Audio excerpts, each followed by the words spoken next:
So to my talk, I have to start with a disclaimer. I have to admit I was reluctant to put spiritual in this talk or in the headline of my talk. Several years ago, a member of the Unitarian Church of Nashville came here and gave a talk about spirits. And that's what he did. He talked about spirits following him all day and how he was interacting with them.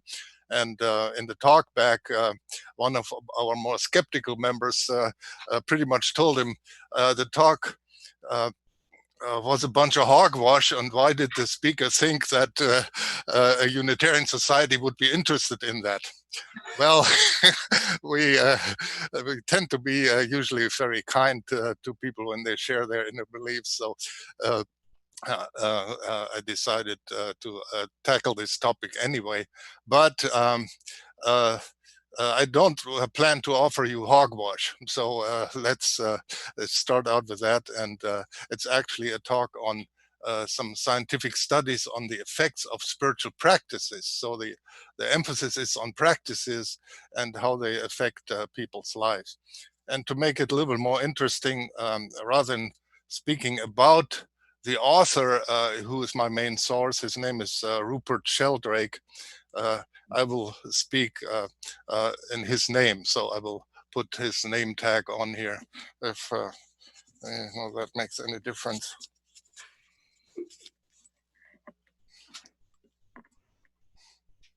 Okay, well, anyway, so here we go.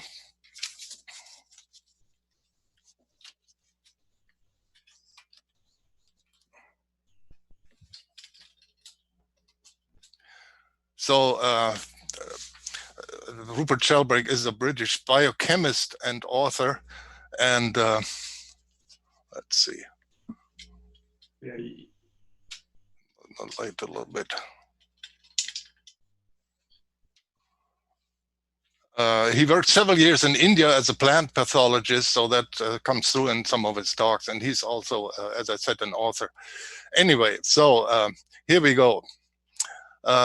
We are living in unusual times, probably unprecedented. Although there has been a considerable decline in traditional religion, there has been a tremendous upside to interest in spiritual practices in the modern world. Also, there have been a whole lot of scientific studies on the effects of these practices. What these studies show is that these practices make people happier, healthier, and live longer. There's a considerable amount of research on this issue. For example, in 2012, the second edition of the Handbook of Religion and Health was published. It's about yay thick and costs about 150 pounds. And it reviews more than 2,000 papers that have been published in peer-reviewed journals studying the effects of a range of spiritual and religious practices. So these practices are good for people. Those who do them are happier and healthier. Presumably, the converse is also true. Not doing these practices is bad for you because presumably it makes you unhappier and unhealthier. So historically, religious practices used to be pretty universal. Most people took part in regular religious activities, and those always included spiritual practices. Each religion has its own selection. Singing together, for example, pilgrimage, fasting, etc. There's a whole range of spiritual practices that are just part of a normal religious life. So when people stop being religious, then often all these practices cease. Then, of course, they can easily reclaim practices. There are many people who are spiritual, but not religious, who take up spiritual practices, but there are also many people who stop their ancestral religion and don't take up any. And I think that leads to a sense of defect or deficiency.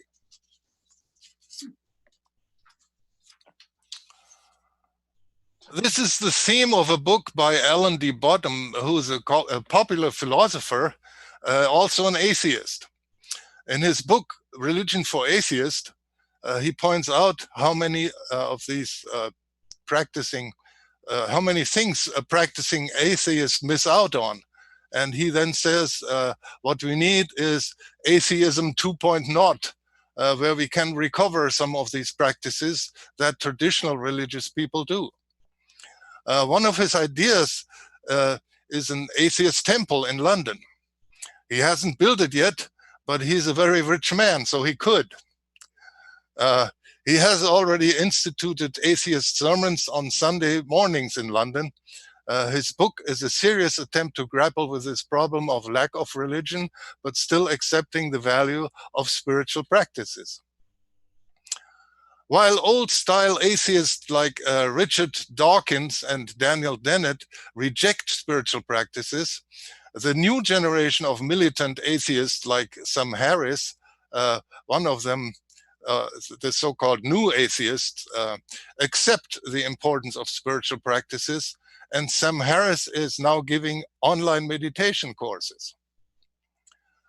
There's also a non-religious church in England, the Sunday Assembly, where people meet to sing together and to tell uplifting stories, which again is a response to the need for spiritual practices which people feel when they have given up traditional religious ones. So the situation we are in is where these spiritual practices are widely adopted, whether people are religious or not. In my book on science and spiritual practices, I discuss 7 different practices: gratitude, meditation, connecting with nature, relating to plants, singing and chanting, rituals, and pilgrimage. I'm going to talk about the first 2 today. I won't have time for the others. I will reserve them for a future talk. So let's start with gratitude. The study of gratitude has come about largely through the work of the School of Positive Psychology. As many as you will know, this is a new branch of psychology within the academic world.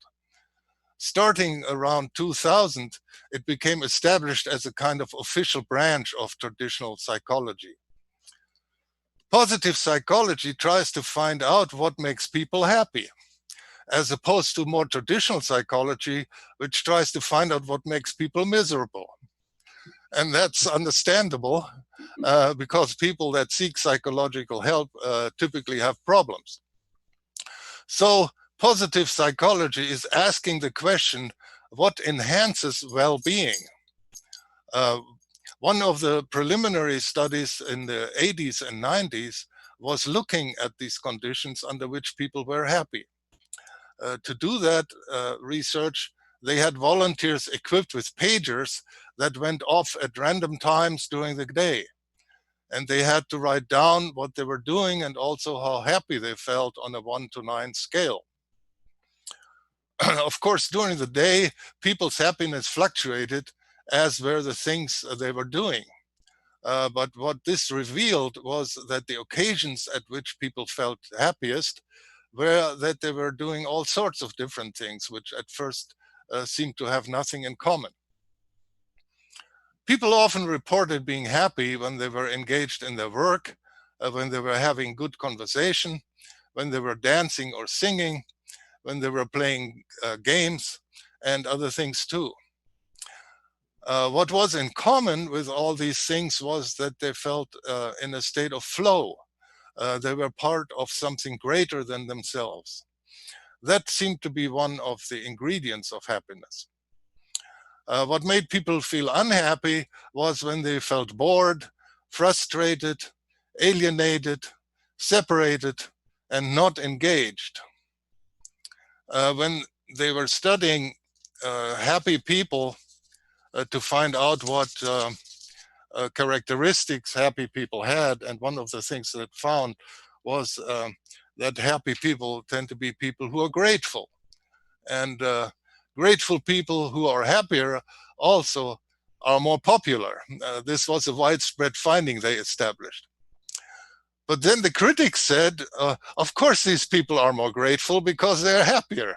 Okay. So the researchers wanted to find out whether the volunteers were happy to be grateful or they were grateful because they were happy. So, they conducted another experiment where they divided volunteers into 3 groups. One of the groups was asked to write down all the things that had upset them in the previous week, which had been hassles and problems. Another group wrote a story about something that happened in the previous week. And the third group wrote a list of the things for which they felt most grateful that had made them happier during the previous week. And this last group felt measurably happier for days afterwards compared with the other groups. The most effective of all the experiments involved what they called a gratitude letter. They asked people to write a letter in which they acknowledged and thanked someone who had helped them in their lives, who they had not properly thanked before or acknowledged before, and that could have been a teacher, a family member, a friend, or other. So they wrote this letter and then they went to that person and read it to them. This had a huge effect. They were measurably happier for 2 months afterwards as a result of doing that. Something as simple and brief as that had an enormous effect. Well, the idea of counting one's blessings and being grateful for what you have is not a new idea, of course. It is part of all religious tradition, and all of them involve thanksgiving of one kind or another. But you don't have to follow a traditional religion to give thanks. There are now all sorts of ways to do it. There are self-help books on gratitude, and they suggest a variety of exercises. One of them is like taking a number of dry beans, put them in one of your pockets, and whenever something happens during the day, you take out one of the beans, you focus on the event that happened, be grateful, and then just put it in the other pocket. And as this goes on during the day, your other pocket fills more with those dry beans. And of course, you develop more appreciation for things that you can be grateful for. So you get the idea. Also, since in America every new idea is turned into a product, you can now buy expensive gratitude journals to write down what you're grateful for, right? Obviously, you don't need to buy expensive journals, and you can write down things in a notebook or whatever you choose to, or just keep a memory of it. So it used to be traditional in most cultures to give thanks before meals by saying grace or singing grace. And it happens in some families and in traditional institutions, like my college at Cambridge Clare College. Every evening at 7:30, everyone is in the dining hall. A gong goes, everybody stands up, and the senior fellow reads a long Latin grace.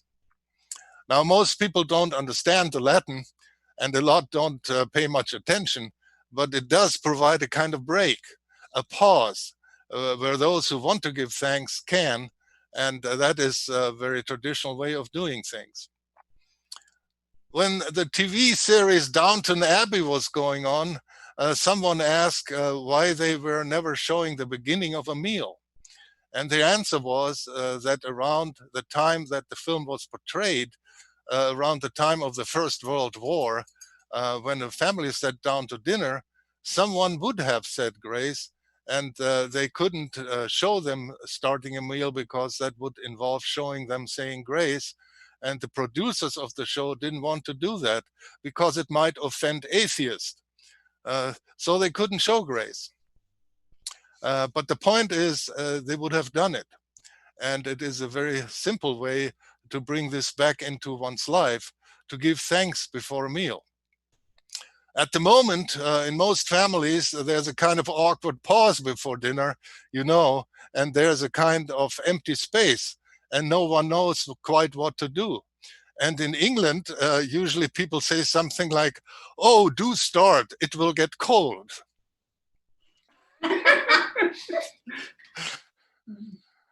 But it is it is possible to seize that opportunity. And what I do with my own family is we always hold hands before we eat in a circle. And it's just if it's just a few of us, we just hold hands silently. If it's more, then someone says a grace, usually me or anyone who wants to lead in saying thank you in one way or another. Or if there are more of us, we sing a grace as a round. With a lot of people around the table, singing before you eat is very effective. The whole atmosphere changes. Everyone is sort of glowing, and even though the song only lasts about a minute. So this is one of the very simple ways that one can bring back a practice of gratitude as a spiritual practice in everyday life. Now, how far you go in your gratitude depends on your worldview. If you are a materialist and think that the universe is basically unconscious and evolution has happened by chance, then you may not feel you can give thanks to a conscious source of all nature or even nature itself.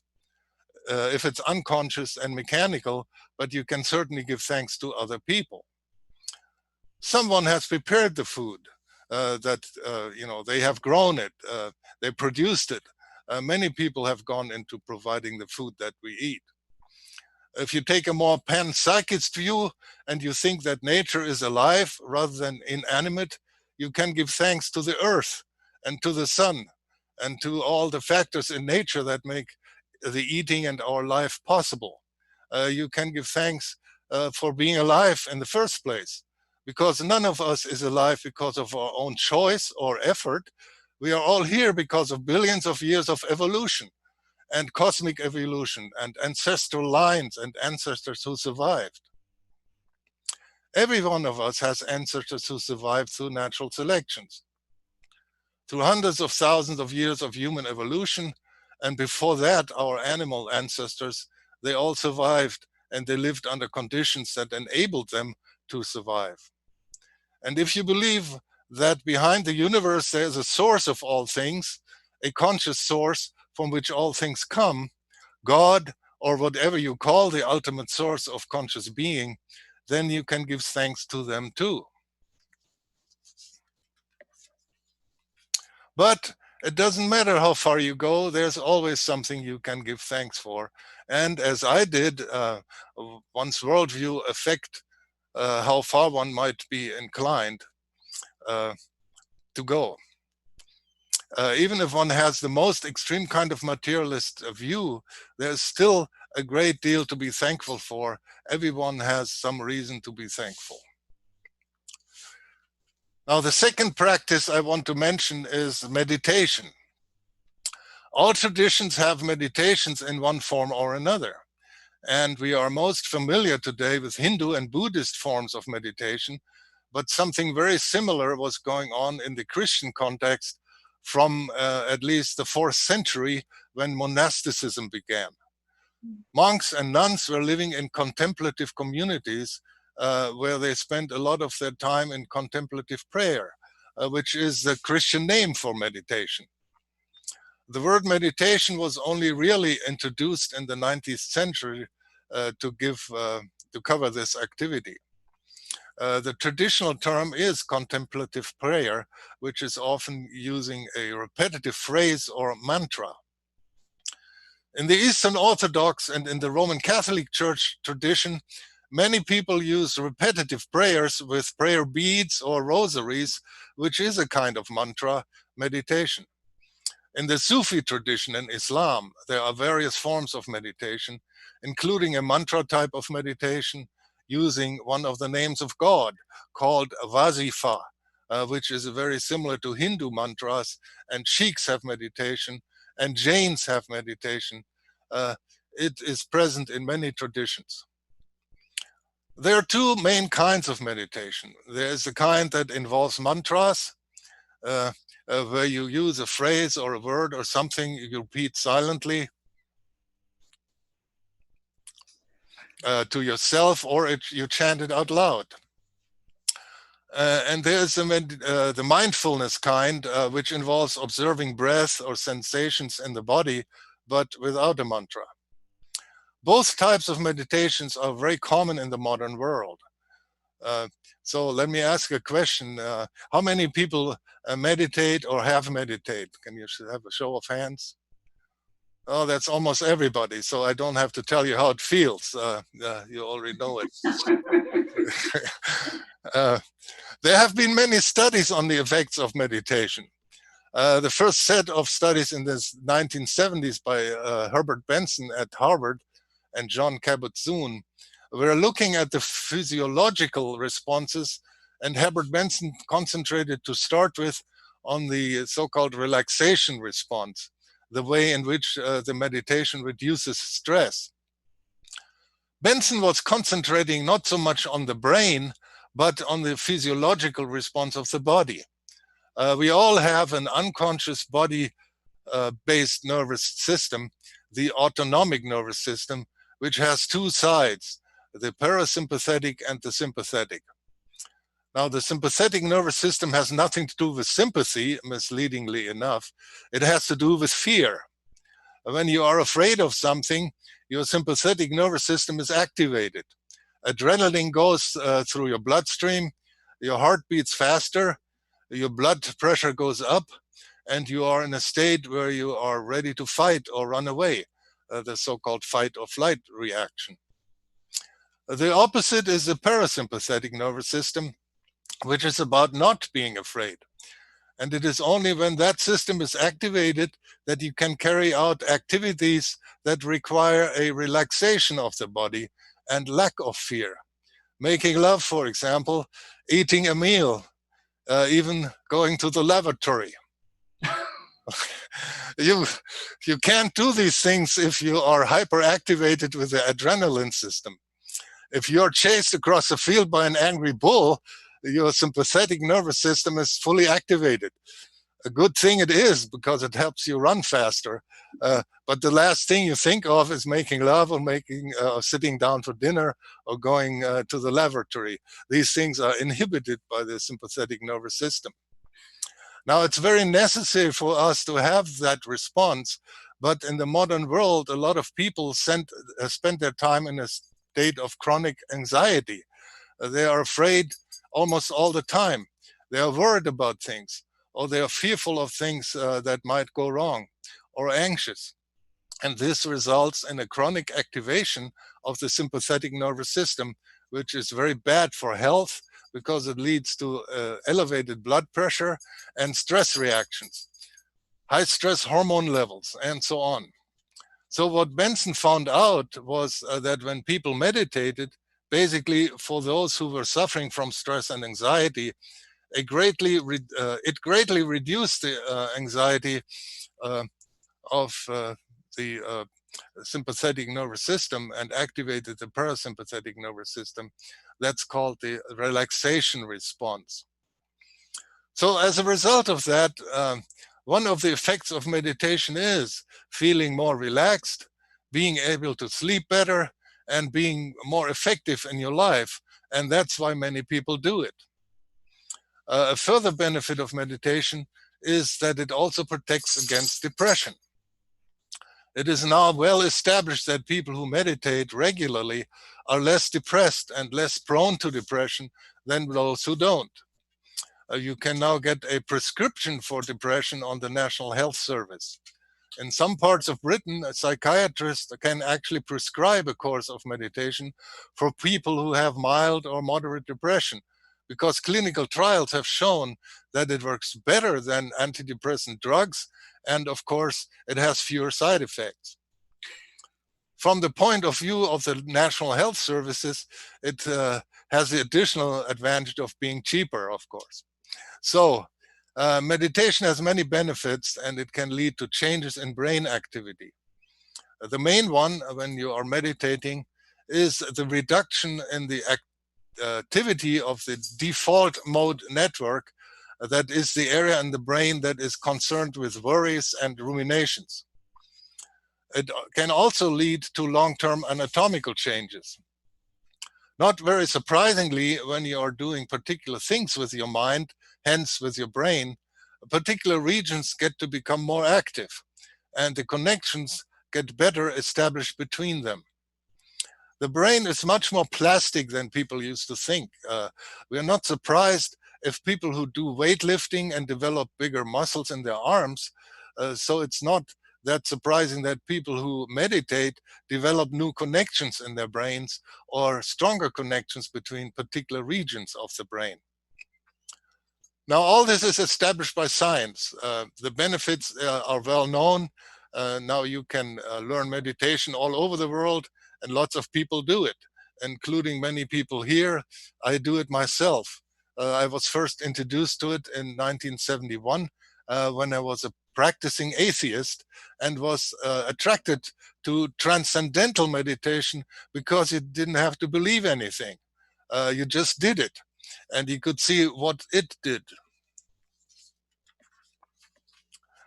So that's the whole point about these spiritual practices. They're all based on experience. You don't have to start off with a belief system.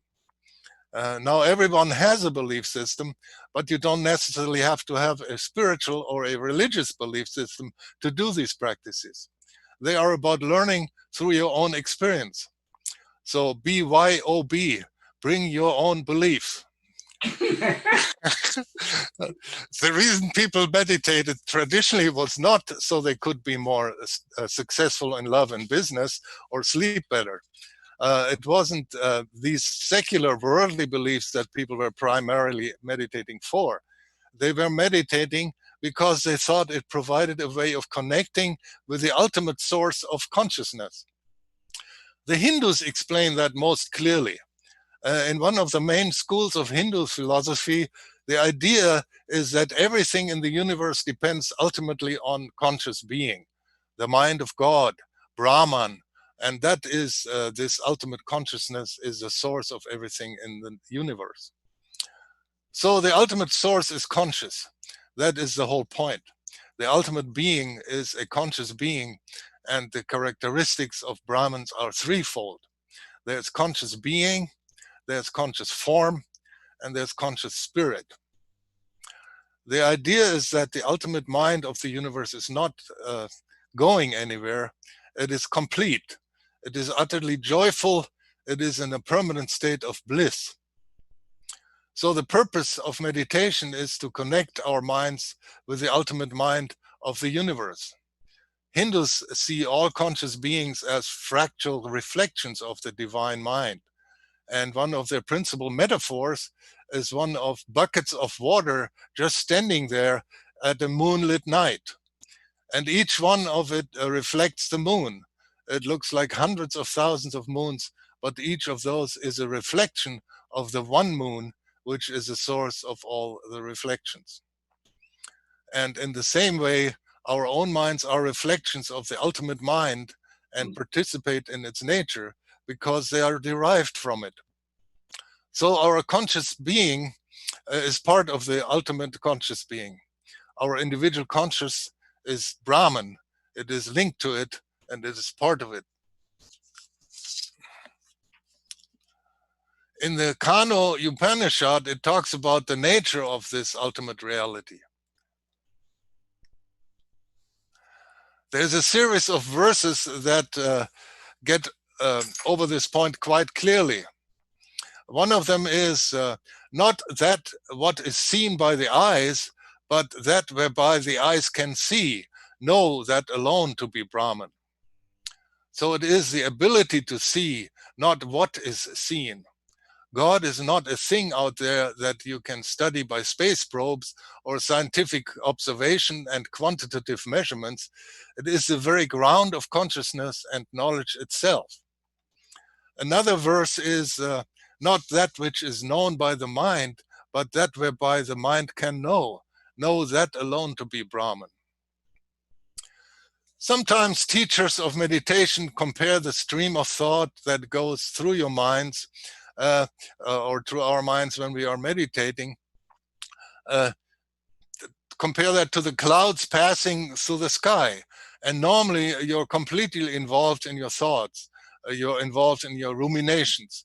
You're totally gripped by these fears, anxieties, resentments, internal dialogue, and so on. But meditation, by concentrating on your breathing, your sensations in the body, as in mindfulness or in your mantra, sort of splits your mind and detaches you partially from these thoughts. And then you become aware that your mind is more like the blue sky through which the clouds are passing, the ground of all those thoughts and ideas. And the more you become aware and present in that ground of consciousness, the more you become linked to the ultimate consciousness, to the being on which all consciousness depends. The more blissful and joyful you become. So that's the way, roughly speaking, and very abbreviated, in which this is understood by many people in India. The Christian understanding is rather similar, because Christians, like Hindus, have the idea that God is ultimate consciousness and has three principal aspects. The Father is conscious being.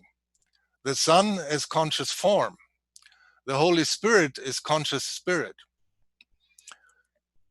So these spiritual practices traditionally have been designed to connect us with the ultimate reality, and different practices connect us with different aspects of it. You can find similar parallels to that threefold division in Sufism, and you can find in Buddhism too a threefold classification of the levels of being or consciousness. So the idea is that these practices connect us with the ultimate source, and different practices connect us with different aspects of it. Meditation connects us more with the ground of being, the state of pure consciousness, rather than the contents of consciousness. But if you are looking at the beauty of a flower, for example, and you are absorbed in a contemplation of the beauty of these forms, then this is more connecting you to the name and forms, the contents of divine consciousness. The idea is that all these forms are ultimately a reflection of the divine mind. And then if you're engaged in something very active, which has a spiritual dimension, as many sports do, then it has more to do with the spirit and principle of flow, movement, and change, and where dancing and music become spiritual practices.